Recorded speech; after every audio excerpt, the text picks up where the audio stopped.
এবার নির্বাচনের রাজনৈতিক দলগুলো থেকে নারীর মনোনয়ন পাওয়ার হার ৩.06%। জামায়াত কোনো নারী প্রার্থীকে মনোনয়ন তো দেয়নি, উল্টো দলটির শীর্ষ নেতারা নানান বিতর্কিত বক্তব্য দিয়েছেন দেশের বিশাল এই জনগোষ্ঠীকে নিয়ে, যাকে নারীর প্রতি চরম অবমাননা হিসেবে দেখছেন অধিকার কর্মী এবং রাজনীতিবিদরা।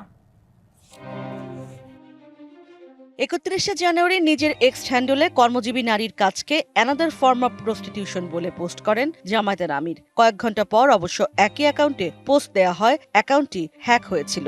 দলের পক্ষ থেকেও জানানো হয় একই দাবি। এছাড়া দলটির নারী নেতারা শীর্ষ পদে যাওয়া যাবে না জেনেই জামায়াত করার কথা ফলাও করে জানান। পুরুষ হচ্ছে নারীদের পরিচালক। বিএনপির পক্ষ থেকে অ্যাকাউন্ট হ্যাক নিয়ে মিথ্যাচারের অভিযোগ তোলা হয়। মেয়ে সম্পর্কে অত্যন্ত আপত্তিকর একটি কথা বলেছে। আর হ্যাক হওয়া অ্যাকাউন্ট এত দ্রুত ফেরত পাওয়া নিয়ে প্রশ্ন তোলেন তথ্য প্রযুক্তি বিশেষজ্ঞ। দীর্ঘ 12 বছর অনেকগুলো অ্যাকাউন্ট রিকভারির প্রসেসের সাথে সংযুক্ত ছিলাম, তো সেগুলোতে সাধারণত 3 দিনের আগে কখনোই আমরা রেসপন্স পেতাম না। বট বা রোবটও যদি এক্সে এখানে ইমপ্লিমেন্ট হয়ে থাকে,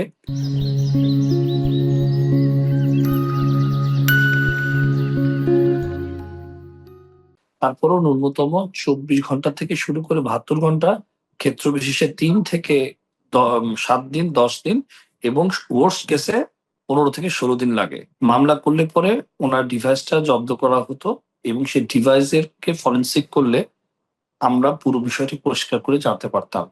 তবে বিষয়টি নারীর জন্য অবমাননাকর বলে মনে করেন অধিকার কর্মী এবং রাজনীতিবিদরা। তাদের মতে দলগুলোর নারীকে মনোনয়ন কম দেওয়া বা না দেওয়া অন্য নারীর পথ চলাকে কঠিন করেছে। এটা অবশ্যই আমি প্রতিবাদ করি, যদিও ওনারা বলেছেন যে ওনাদের অ্যাকাউন্ট হ্যাক হয়ে গেছে।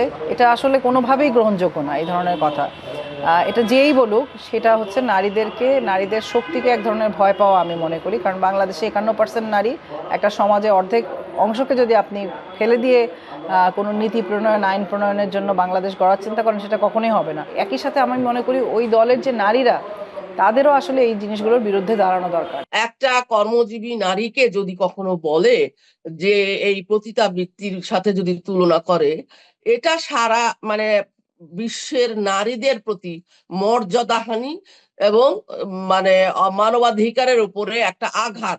তবে মনোনয়ন যাই হোক, নারী কখনোই কোনো চোখ রাঙানিতে মাঠ ছেড়ে যাবে না বলেও জানান তারা। খুব অল্প সংখ্যক নারীরা অংশগ্রহণ করেছেন। ইশরাত জাহান উর্মি, ডিবিসি নিউজ, ঢাকা।